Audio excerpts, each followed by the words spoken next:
El señor Diego nos ha comentado básicamente cómo este gobierno sí ha impulsado el tema del catastro multipropósito y también la búsqueda de que se conozca todo el tema de los predios, pero lamentablemente el anterior gobierno no hizo lo que tenía que hacer y básicamente de alguna u otra forma, podríamos decirlo, Julián, ¿cómo era que se vendían prácticamente ellos para dar licencias ilegales, también para inflar terrenos, quitar terrenos? ¿Cómo es esa situación? Sí, pues nosotros tenemos una preocupación y es que casi que todas las instituciones del Estado están cooptadas. Entonces, ese es parte del discurso que comparte el presidente, que por eso no se ha podido llegar al poder, porque la corrupción está incrustada en las diferentes instituciones. En 2021 estalló un escándalo de que involucraba al señor Luis Carlos López Guevara, quien dirigía la banda Los del Instituto, la cual exigía coimas o dádivas a cambio de trámites dentro del Instituto Agustín Codazzi. Yo quisiera preguntarle, ¿qué se sabe de este proceso, de la dimensión? Ya sabemos que a él lo condenaron hace poquito, el 15 de mayo, a 8 años de prisión, y sigue en la investigación el exdirector del Tolima, el ILAC del Tolima, que en este momento se me escapa el nombre, y 14 funcionarios más. ¿Qué ha pasado con ese proceso? Y si usted de pronto ha encontrado esa corrupción todavía enquistada en el Instituto Agustín Codazzi. Bien, pues nosotros en el IGAC hemos venido desarrollando una estrategia de acompañamiento a las direcciones territoriales a nivel nacional. Justamente, pues una buena noticia para el país, pero particularmente para los tolimenses, es que nosotros tenemos hoy un nuevo director territorial. Si bien en el marco del proceso judicial y pues ya digamos del debido proceso y demás situaciones, en su momento fue absuelto el director territorial que en ese momento pues, se encontraba activo.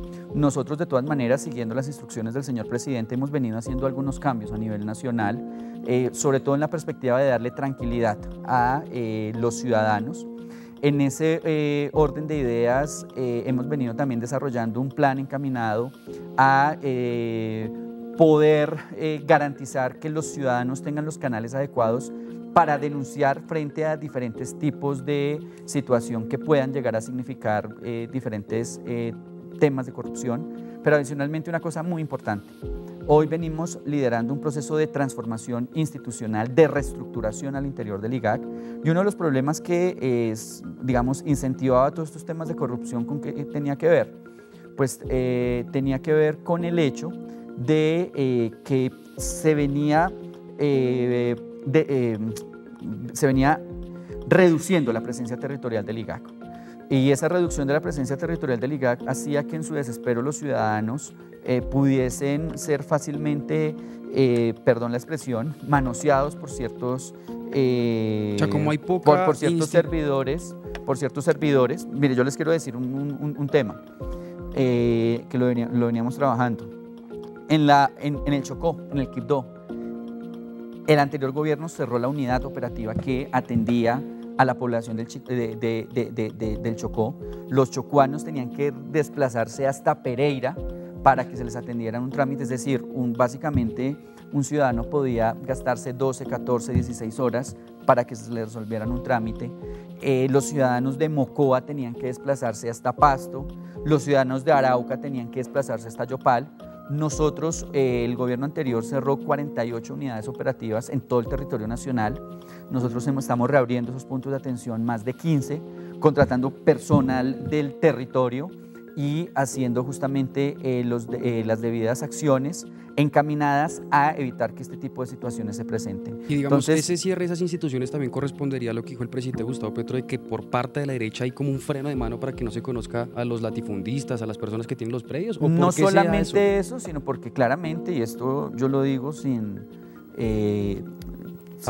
ningún tipo de tapujo, pues básicamente aquí eso se grita en el mundo catastral y en el mundo de tierras. Pues básicamente aquí había una intención que se venía configurando de tiempo atrás y era reducir al IGAC a su mínima expresión. Y en ese orden de ideas tenía que ver con un proyecto no solamente encaminado a evitar que esos procesos de actualización catastral se dieran, evitar que se conociera la realidad no solamente del mundo rural, sino del mundo urbano, sino también, insisto, una lógica donde lo privado estaba en el centro. Es más, en el anterior Plan Nacional de Desarrollo habían establecido que el IGAC era el gestor catastral por excepción del país. Una de las primeras cosas que dijimos cuando llegamos era que era absurdo hablar de gestor por excepción cuando básicamente el IGAC es el gestor catastral de más de 850 municipios en Colombia y donde básicamente bajo nuestra jurisdicción tenemos en términos de hectareaje también más del 80% del territorio nacional bajo nuestra responsabilidad. Entonces había una perspectiva, yo creo que aquí se me entremezclan tres cosas que además hacen parte de la historia económica, social y política del país reciente. Una perspectiva de un modelo de desarrollo de espaldas a las regiones, una perspectiva de un modelo de desarrollo que hace énfasis en lo privado y menosprecia lo público. Eso no significa nosotros que nosotros no hayamos establecido también la posibilidad de hacer cosas con el sector privado, lo venimos haciendo también, pero consideramos que lo público es central. Y en tercer lugar, pues un proyecto encaminado a reducir lo estatal. Nosotros, contrario a eso, entonces ponemos los territorios en el centro, ponemos lo estatal en el centro, lo público en el centro y en ese orden de ideas básicamente hay un cambio en términos de la política y nosotros creemos que cuando el ciudadano, las regiones y lo público se ponen en el centro, pues es la mejor forma de combatir la corrupción. Bueno, el nombre que se me escapaba era Mauricio Mora Bonilla, quien era el director del departamento del Tolima del LAC. También hay 14 funcionarios en este proceso que hasta ahora ha tenido esta condena de 8 años después de un preacuerdo con Luis Carlos López. Dice que son 26 que participaron, que eso es un jurgo de personas. Que no habían solamente personas del IGAC, perdón, sino que había todo un entramado de diferentes entidades. Sí, porque Luis Carlos López, por ejemplo, era un contratista, ¿no? Y quiero decir rápidamente lo que dice que hacían el informe de la Fiscalía. Dice que la banda se dedicaba a frenar las peticiones que realizaban los usuarios, direccionar trámites de manera irregular, tramitar de manera irregular licencias ambientales para beneficiar constructoras sin importarles el daño ambiental en todos los ecosistemas del departamento del Tolima. Ya con esta introducción que hace mi compañero Julián, yo quería preguntarle cómo funcionan, digamos, las corporaciones autónomas regionales que también de alguna u otra forma, nosotros le hemos denunciado acá, han sido cooptados pues, por criminales, por paramilitares y que además pues, permiten este tema de las licencias ambientales para construir en lugares que no deberían construirse. Ahí ustedes cómo operan con estas instituciones o cómo pueden hacer para que no permitan estos hechos de corrupción. Bueno, aquí varias cosas por destacar. Entonces parto por lo primero que plantea Julián. Miren, al IGAC al año llegan más o menos unos 400.000 trámites. Es más o menos lo que teníamos estimado. Cuando llegamos al instituto, parte del problema que encontramos era que no había certeza en relación a cuál era el rezago. Nosotros, con la resolución 1040, establecimos unos límites para que se le responda a los ciudadanos. Es decir, atrás se va a quedar el hecho de que simplemente un trámite no se responde. Trámite que no se responda en los tiempos que estamos contemplando en la ley, pues es un trámite que le puede significar una sanción disciplinaria al funcionario que esté trancando ese tipo de situaciones. Esas son las formas a partir de las cuales ¿Y dónde pueden enviar, por ejemplo, esa queja? Entonces, eso hoy nosotros pues tenemos canales abiertos en el caso del IGAC, pero adicionalmente venimos haciendo un trabajo estupendo de articulación con la Superintendencia de Notariado y Registro, que es la entidad encargada de hacer la inspección, vigilancia y control, para que justamente cuando no se cumpla con esos tiempos estipulados en términos de trámites, pues se puedan llevar a cabo las investigaciones correspondientes. Entonces ya no va a poder existir esa extorsión, no solamente, digamos, sucedía en el IGAC, sucedía en muchos lugares, sucede también en el caso de algunos gestores, que los trámites se demoran y ni siquiera porque hayan temas de corrupción, sino porque muchas veces la capacidad desborda a ese tipo de entidades, pero pues o se adaptan o pues básicamente allí ya tenemos un régimen sancionatorio importante. Ahora, de otro lado, importante también destacar, hoy tenemos un plan nacional de descongestión que se está desarrollando. Básicamente, entonces, finalmente lo que encontramos es que no solamente tenemos cerca de 400.000 trámites al año que se registran en la entidad, sino que adicionalmente veníamos con unos rezagos de otros 400.000 trámites. Como habían desfinanciado al instituto, generalmente el instituto al año estaba respondiendo a 400.000, pero siempre iban a quedar 400.000 en cola. Entonces hoy estamos descongestionando eso.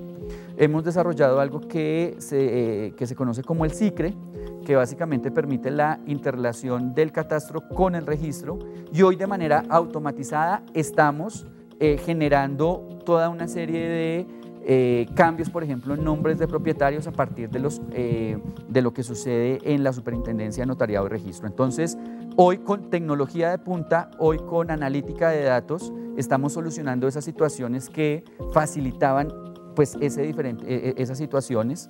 Hoy se está modernizando el Sistema Nacional Catastral, que justamente tiene unos protocolos mucho más rigurosos para evitar ese tipo de situaciones. Y frente a la pregunta de las corporaciones autónomas regionales, es, digamos, la respuesta básicamente no solamente frente a las corporaciones autónomas regionales, sino frente a todas las entidades, tanto de orden local como de orden regional como de orden nacional, es que venimos nosotros estableciendo no solamente convenios, acuerdos de entendimiento, sino adicionalmente generando los mecanismos que permitan una interoperabilidad que reduzca esos temas asociados a la corrupción, sino que además en la perspectiva del catastro multipropósito, quiero decirles, por ejemplo, que hoy venimos haciendo un trabajo impecable con parques nacionales naturales para poder justamente aprovechar esa información que se tiene allí en la perspectiva de proteger el medio ambiente, en la perspectiva de la gestión también del riesgo en términos de la lucha contra la deforestación en el arco amazónico, y pues en ese sentido creo que vamos desarrollando acciones que más allá de lo que estamos haciendo en este gobierno van a permitir a futuro que independientemente del gobierno que venga ya eso se configure como política de Estado. También usted antes nos había comentado que ya el gobierno de Gustavo Petro pues habría radicado un proyecto para poner un tope a los predios, ¿es verdad? Y también pues básicamente ese mismo proyecto cambiaría la ley, la ley 1995 de 2019, que prácticamente pues fue ponencia de Ciro Ramírez, el criminal de las Marionetas 2, y también pues del Centro Democrático. Yo quería preguntarle con este contexto, ¿cómo fue ese consenso con estos partidos de oposición para el tema de los topes prediales, aún sabiendo que pues lo que ellos hicieron en el 2019 fue pañitos de agua tibia? Bueno, yo creo que aquí hay que decirlo, hemos encontrado afortunadamente en la Comisión Tercera un espacio en el que han primado los argumentos técnicos en favor de los ciudadanos en los territorios.